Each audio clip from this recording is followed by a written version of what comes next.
নমস্কার। ঠাকুরমা স্বামীজি ও গুরুদেবের শ্রীচরণে প্রণাম জানাই।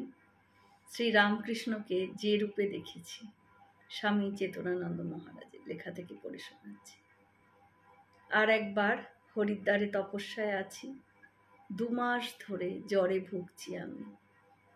একদিন এমন হয়েছে যে জল পিপাসা পেয়েছে, তবু কমণ্ডলটু ধরে যে জল পান করব সে শক্তিটুকুও নেই।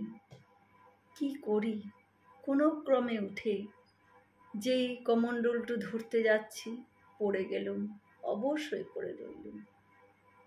তখন শ্রী শ্রী ঠাকুরের ওপর খুব অভিমান হলো। ভাবলুম, তাই তো, এমন ভুগছি, এমন কেউ নেই যে একটু খোঁজ খবর করে। এমনি ভাবতে ভাবতে ঘুমিয়ে পড়েছি। দেখছি শ্রী শ্রী ঠাকুর এসে আমার গায়ে মাথায় হাত বুলিয়ে দিচ্ছেন আর বলছেন, কি ভাবছিস? দেখছিস আমি তোর কত কাছে রয়েছি। কি চাস? লোকজন চাস না টাকা পয়সা চাস? কি চাস বল? তখন আমি বললুম, কিছুই চাই না ঠাকুর। শরীর থাকলে তো রোগ হবেই। যেন তোমায় না ভুলি, যেখানেই থাকি তোমায় যেন স্মরণ মনন থাকে।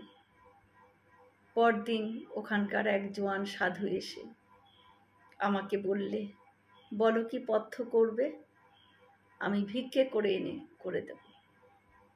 আমি বললুম, আমার কিচ্ছু দরকার নেই। তবু সে শুনবেই না। আরেকজন সাধুরও সেদিন 50 টাকা মানি অর্ডার এলো। সে এসে বললে, তোমার এখন টাকার দরকার, তুমি ভুগছ, এ টাকা তুমি নাও, তোমার সেবায় লাগুক। আমি কিছুতেই নিলুম না। সাধু চলে গেল। প্রার্থনা করলুম, ঠাকুর আমাকে আর প্রলোভনে ফেলো না ঠাকুর। না বুঝে অভিমান করেছিলেন, অভিমান ভাঙলে ভালোই হলো। আর লোভ দেখিও না আমাকে। সাধুটি পরের দিনও এসেছিল, তারপরে সে আর কোনো দিন আসেনি।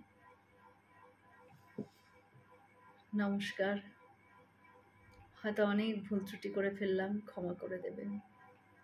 সকলে ভালো থাকবেন, সুস্থ থাকবেন। ঠাকুর মায়ের কৃপা দৃষ্টি সকলের উপর বর্ষিত হোক। শুভরাত্রি।